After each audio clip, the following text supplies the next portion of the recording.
Tanto é que eu fiz direito para ser delegado. Eu não fiz direito para ser juiz, promotor, advogado, apesar de ter a OAB. Eu sempre quis ser delegado de polícia. E graças a Deus deu certo. Prestei concurso no Rio, não passei. Minha intenção era ir para o Rio de Janeiro. Passei em São Paulo e aqui fiz carreira. Mas aí você vai para os grupos operacionais, que era o que você gostava de fazer. Adorava. Eu fiquei 20 anos Hoje eu estou licenciado, né, para exercer o cargo de deputado. Fiquei 20 anos, 18 trabalhando em grupos de operações especiais. É muito tempo na rua, né? E as pessoas falam, mas você vai sair, você está com 44 anos. Eu falei, deixa eu falar uma coisa para vocês. Tudo na vida tem prazo de validade. Para trabalhar em setor operacional, tem que ser uns meninos de 25, 35 anos no máximo. E depois começa a idade, começa a pegar. A pegada é outra para quem está nesses grupos. E a Polícia Civil, lamentavelmente, cara, você sabe disso, está envelhecida, né? Tá muito envelhecida, porque não tem renovação de quadro, não tem muitos concursos públicos, as pessoas querem chegar até 75 anos na carreira, pelo amor de Deus, 75 anos não tem condição nenhuma mais, chega, já deu. É uma profissão de risco, a gente troca tiro, a gente enfrenta bandido, o bandido vem para cima da gente. Não dá, né? Aí eu falei assim, só que as pessoas não entendem isso, né? Porque eu saí no auge, eu estava como 01 da divisão de operações especiais. E as pessoas acabam não entendendo, né? Mas deu meu tempo, foi isso. E você tem razão. Principalmente quando a gente fala desses grupos operacionais, você precisa de gente mais jovem, porque demanda muito do físico da pessoa. A gente acompanhou muito o GOI, o Garra, mesmo falando na Polícia Militar, a Rota. Não é o COI, o GER.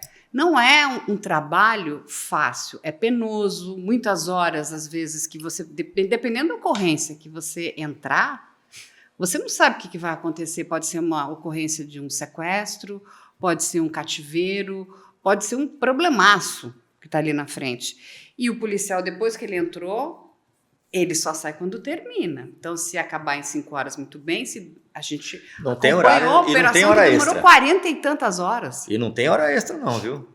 Eu já cheguei a ficar mais de 24 horas, quase 36 horas, salvo engano, lá em Aguaí.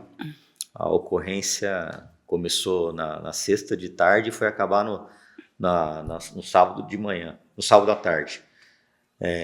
Ladrões que estavam explodindo a cidade naquele novo cangaço. Que horror. E aí nós tínhamos informação do sítio que eles estavam. Nós fomos lá, o Garra de um lado e o GER do outro. Uma troca de tiro intensa, um bandido foi morto, graças a Deus nenhum policial ferido. Mas eu lembro que eu peguei o carro depois, né? Falei, quer saber? Vou lá para Ribeirão Preto visitar minha mãe. E fui. Falei, não estou ficando muito cansado com esse ritmo acelerado, mas muito cansado mesmo. Por isso que eu falo, né? Chega uma hora que a gente cumpriu a nossa cota, né? E tem que saber a hora de sair, tudo tem hora. 18 anos nesses grupos de operações especiais, o treinamento.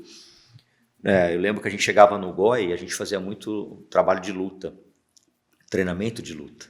Então eu colocava uma luva de boxe em você, suponhamos que você fosse policial. Aí eu e o outro componente tinha que te pegar. Só que você podia dar soco na cara, podia dar chute, podia fazer o que você quisesse. Porque e a gente só podia imobilizar. Entendi. E aí teve até um tempo lá que eu recebi uma ordem do supervisor, para que sair com os policiais, falou, vamos para a corregedoria, porque estão apanhando aqui no plantão. Eu falei, então eles têm que ir embora daqui, porque são frouxos, porque a gente está simulando a realidade das ruas. Eu fiz muito esse treinamento lá, mas muito mesmo, né? E era todo o período da manhã, o pau comia lá. E eu também apanhava, viu? Não acho que eu não apanhava, não, porque muitas vezes eu ia pegar a pessoa. Eu tomava soco, e faz parte, aí. Não, porque é o que você acabou de falar, né?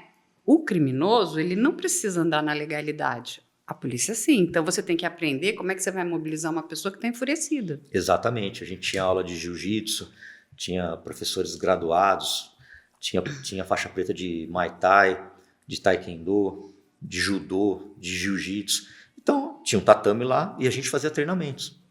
Só que tem gente que acha que a polícia é Disneylândia. Você vai ralar pra caramba pra estar num grupo desse aí, filho. Não é fácil não, viu? Não tem conversa fiada, não. Não, é muito penoso, né? E mesmo quando você vai fazer o teu treinamento de tiro, também não é uma coisa fácil. Não é porque a gente tem que gastar do bolso, né? Também tem essa parte, mas demanda do teu físico, sim, né? Você tem que ter muita precisão, dependendo se você é um sniper, você precisa ter um outro treinamento, não é isso? Perfeito. Tanto é que lá em Aguaí, nessa ocorrência, eu estava com um colete balístico, estava com uma placa de cerâmica aqui, que segura um pouquinho o tiro de fuzil, que a gente sabia que os bandidos estavam de fuzil. Eu estava com 2 pistolas e um fuzil, cheio de carregador. Isso dá mais de 10 quilos tranquilamente. Dá mais de 10 quilos tranquilamente. E você aguentar ficar 12 horas aqui, ó, não é para qualquer um. Não. Por isso que eu falo, a gente tem que ter um bom condicionamento e tem que ter um bom preparo, né? Senão você não aguenta, simplesmente você não vai aguentar, você vai arriar e vai virar um problema. Como eu já tive numa comunidade na Zona Leste de São Paulo, que a gente foi atravessando, né, progredindo, só que era muito longo, a gente teve que dar uns pinotes, correr. O policial começou a passar mal, falta de ar, caramba, que não estava aguentando mais correr. E aí a gente parou toda a operação para tomar conta desse policial, para não acontecer nada com ele, para não deixar ele sozinho. Né? Ele foi se acalmando, foi embora. Então o policial, quando ele não tem um bom preparo físico, ele não está nesses grupos de confronto, ele acaba sendo um problema. E aí, Palumbo, vamos falar um pouco da estrutura, né, da polícia, né? Não só em São Paulo, mas acho que no Brasil inteiro. Ela está muito engessada e muito burocratizada. Né? Então, assim, eu sinto hoje muito mais do que a gente já, enfim, faz coisas com vocês há muitos anos. Então, eu conheço muito a história da polícia. E não só a história da polícia de São Paulo, mas a história da polícia do Brasil inteiro. E algumas coisas foram piorando. Né? Então, quando a gente vai olhar o trabalho, porque a gente está falando aqui, né, do trabalho do policial operacional, mas a gente tem a outra parte que é de investigação. Então, no passado, a polícia podia, vamos pedir uma quebra de IP, porque até para saber se aquela pessoa realmente estava, né, na cena do crime ou não estava, você até tem a possibilidade de excluir, né? Então, olha, ele não é um suspeito, né? Ele não tem nada a ver com isso. Hoje, para você conseguir ter uma quebra de IP, você precisa de um mandado judicial. A gente deu muitos passos para trás.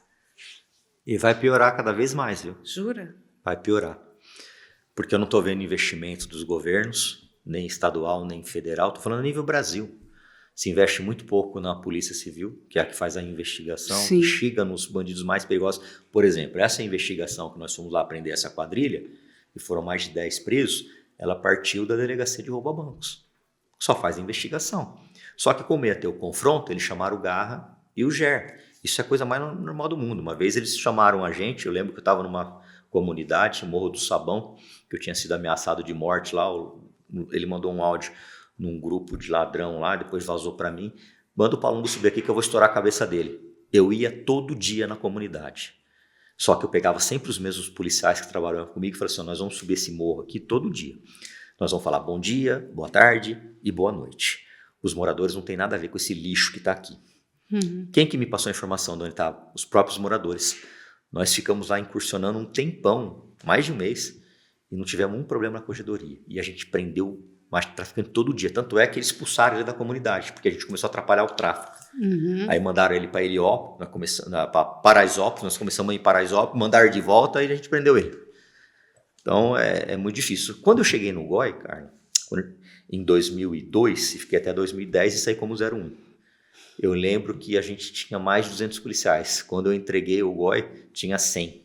Nossa, metade. O Garra tinha 230, 240. Sim, Quando eu saí do GOI, que eu fiquei 10 anos na divisão do Garra, na divisão de operações especiais, tinha 120, 130. Também Ou metade. seja, a polícia está envelhecendo, os policiais estão indo embora, estão procurando concursos melhores para ganhar dinheiro e nós estamos ficando para trás e não se tem investimento na Polícia Civil do jeito que deveria ter. Por quê? Porque ela não aparece. A Polícia Civil não aparece. Então, eu estou aqui como policial civil, ninguém sabe que eu sou policial civil. Está com uma viatura que parece um carro normal, ninguém sabe. Agora, quando você coloca um monte de viatura da Polícia Militar, e tem que ter mesmo, opa, a população começa a ver a viatura e acha que aquilo lá é o suficiente. E não é. As delegacias de São Paulo estão fechadas à noite. Eu lembro que eu entrei na polícia, eu fui parar lá no Capão Redondo, fiquei 1 ano lá. Eram 5 equipes. Aliás, ficou em 4 equipes. Para quem não sabe o que é isso, a gente trabalhava 12 horas, folgava 36, 20, não, trabalhava 12 horas, folgava 24, e depois entrava e folgava 3 dias. Entrava à noite e folgava 3 dias. E a maioria das delegacias estavam em 5 equipes, completinha. Hoje em dia, Completo o que que é? 5 delegados, cada delegado com pelo menos 1 ou 2 escrivães e 2 tira, 2 investigadores. Era isso.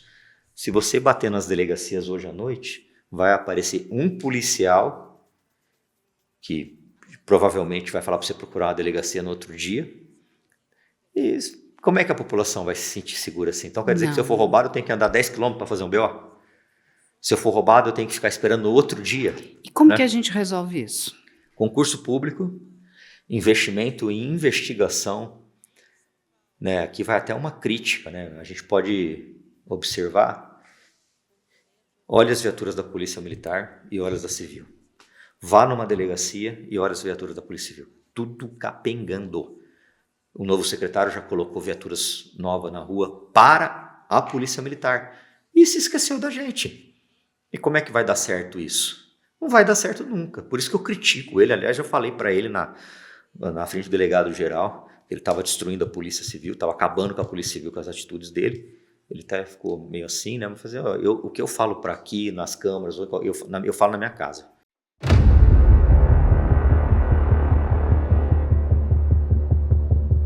Lembrando que esse vídeo é apenas um corte. Para acessar o conteúdo completo, o link vai estar na descrição, no card ou na tela final. E se você ainda não é inscrito, não perca tempo. Se inscreva, deixe o seu like e acompanhe todos os nossos conteúdos aqui no canal.